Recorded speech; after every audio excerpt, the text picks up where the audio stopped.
Mari kita merenungkan Yakobus pasal 2 ayat 3. Kursi VIP dan lantai dingin. Demikianlah firman Tuhan. Dan kamu menghormati orang yang berpakaian indah itu dan berkata kepadanya, silakan Tuhan duduk di tempat yang baik ini. Sedang kepada orang yang miskin itu kamu berkata, berdirilah di sana, atau duduklah di lantai ini dekat tumpuan kakiku. Silakan Tuhan duduk di sini dengan senyum lebar, jabat tangan hangat, dan kursi terbaik di barisan depan. Beberapa saat kemudian kepada tamu yang lain, saudara berkata, berdiri saja di sana. Atau lebih buruk lagi, duduk di lantai dekat kakiku. Kontras ini sangat menyakitkan. Dan ini bukan sekedar sebuah ilustrasi, tapi ini adalah potret nyata yang dilukiskan oleh Yakobus tentang apa yang terjadi ketika gereja kehilangan kompas imannya. Perhatikan kata kerja menghormati yang dipakai Yakobus.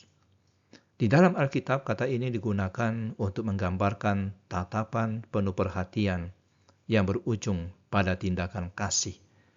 Seperti ketika Allah memperhatikan kerendahan Maria atau ketika seorang ayah memohon Yesus untuk memperhatikan anaknya yang sakit. Namun di sini tatapan penuh perhatian itu justru diberikan kepada orang kaya dan bukan kepada yang membutuhkan. Lebih menyakitkan lagi, si miskin disuruh duduk dekat tumpuan kaki. Dalam budaya kuno, menjadikan seseorang tumpuan kaki adalah simbol penaklukan dan penghinaan. Mazmur 110 ayat 1 menggunakan gambaran ini untuk musuh yang dikalahkan. Dengan memperlakukan si miskin demikian, jemaat secara tidak sadar menempatkan diri sebagai tuan yang berkuasa atas sesama.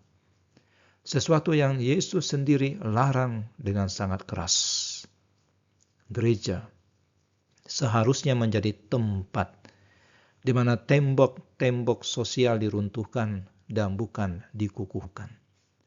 Di hadapan salib kita semua sama orang berdosa yang diselamatkan oleh kasih karunia. Dan sebagai refleksi, bagaimana saudara menyambut orang-orang yang berbeda di gereja? Apakah ada kursi VIP tersembunyi dalam hati saudara yang hanya disediakan untuk orang-orang tertentu? Mari kita berdoa. Tuhan Yesus, Engkau yang adalah Raja segala raja justru membasuh kaki murid-murid-Mu. Ampuni kami yang sering meninggikan diri di atas sesama. Ajar kami untuk memberikan tempat kehormatan kepada setiap orang, terutama mereka yang sering diabaikan oleh dunia.